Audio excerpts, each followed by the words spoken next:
আসসালামু আলাইকুম বেআইন, ঈদ মুবারক।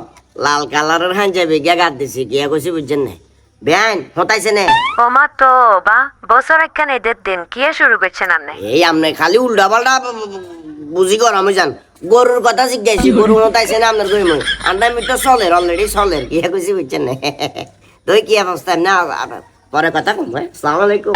কর না কথা কর না, কার লগতে লাগছিলেন, কারো দাবাত দেন, নিজের বাহির বাইজির করে তো দাবাত দেন না। ও কন্টে কন্টে ফোন করে দের ভিডিও মিডিয়া খাই যাবেন লাই অনেকটা কিলে বলেছেন। বলেছি কালেকশন আল্লাহ।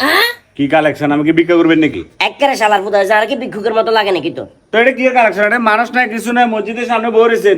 আয় হুজুরাল্লাহ বলে অপেক্ষা করে, হুজুরে তুমি কালেকশন করবো আচ্ছা। কি হুজুর তুমি কালেকশন করবেন? হুজুরে কি এগিয়ে দিচ্ছেন আবার? আর হুজুরের কিছুই গাই দিন বাকি যে অঙ্কা কোরবানের ঈদ ন, হ্যাঁ। এই কোরবানের ঈদের কেন্দ্র করি আন্ডা এলাকা কিন্তু বিশাল। হ্যাঁ। এই এলাকার ভিতর যতগুলা গরু হুজুরে জবাই করবো, প্রত্যেকটা গরু তুন কিন্তু হুজুরে টেয়া লেবো লেবো না। লইব। এই টেয়া গুলা যে হুজুরে আইব, হুজুরে যা আইছে সেইগুলো তুমি সিস্টেম করে কিছু টেয়া লইলাম।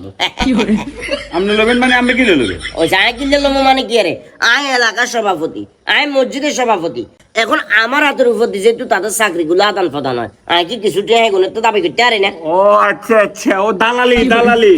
দালালি না পাগল, তুই যেটা মাথা টানছিস আসলে ব্যাপারটা ওরকম কিছু না। আচ্ছা কাকা, বছরে করবার ঈদ কোন আইয়ে?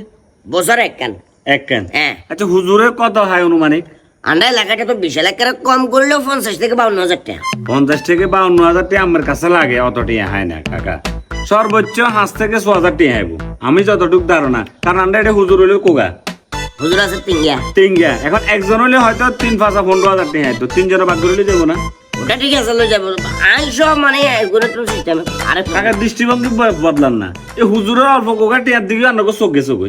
এই যে কাকা পুরা গ্রামটা যে আড়ি মাঝে মধ্যে নামাজের দেরি হয়ে যার কই হুজুর যখন একামত দিয়ে ধোঁয়া দুই গল যান, হ্যাঁ কে চোখে সমানে মাঝে মধ্যে ঢুকে যান। কোনো সময় মসজিদে 12 টাকা ঝাড়ু দিচ্ছেন না কাকা? মসজিদের কোনো সময় ঈদগাহকে ঝাড়ু দিছিলেন না?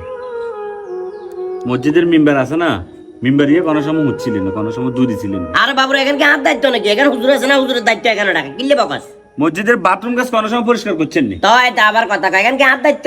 হাত দায়িত্ব না, এখানে হুজুরের দায়িত্ব। এখন হুজুরের দায়িত্ব ন, আমরা হুজুরের দিছি বিদায় হুজুর এটা দায়িত্ববোধ করে করার কথা কিছু বুঝি না, এগুলো আমাদের দায়িত্ব।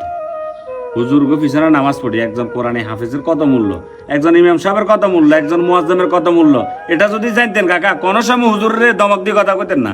কোনো সময় হুজুরে কইতেন না মসজিদে জারু দেন, ঈদগাহে জারু দেন, বাথরুমে দোন, মিম্বারিয়ে উঁচি দেন, মিম্বারিয়ে জারু দেন, কোনো সময় কইতেন না কাকা। কথা কিছু বুঝছেন নি? আমরা তো সব সময় হুজুরকে পিছনে লাগিতাম কাকা। এমন একটা সময় আইব যে যোগ আইসতেছি, এমন একটা সময় আইব দেখবেন যে কি কবে যে কি সভাপতি সাহেবের জুতা এখানে নি জুতার বক্সে ধোয়া, ইমাম সাহেবের কথা এখানে করালে হইব। এটা বলে যাই না কাকা, দিন শেষে মরার হর হুজুর লাগবে। আপনার নায়নাথপুর ওবের হর হুজুর লাগবে, মোবের টাইমে হুজুর লাগছে, আমার কানেতে আজান দিয়েছেন সে সময় হুজুর লাগছে।